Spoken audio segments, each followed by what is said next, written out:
বাঘমারা খাঁচা আছে। আগে সব আমাদের এখানে সামনে জমিদার বাড়ি আছে, ধীরেন মুখোপাধ্যায়, ওনাদের সব আগে বাঘ ধরা হতো। খাঁচা এখনও পর্যন্ত রয়েছে। এই যে বাঘমারা খাঁচা, এটা মেলার সময় এদিকটা বাঘ থাকতো, এদিকে ছাগল থাকতো, এখানে বাঘ থাকতো, এখানে ছাগল থাকতো। পাবলিকে দেখানো হতো ধরে। ভালো লাগলে কমেন্ট করবেন, শেয়ার করবেন, কমেন্ট করবেন। তারপর ভালো লাগলে আসবেন। 9ই পৌষ 25শে ডিসেম্বর। Hello guys.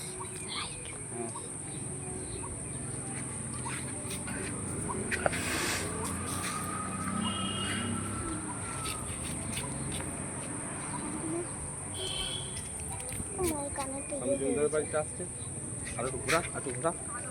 দেখুন ওইটা জমিদার বাড়ি, ধীরেন্দ্রনাথ মুখোপাধ্যায়ের বাড়ি। কবি রঙ্গলাল মুখোপাধ্যায়ের জন্মস্থান এখানে।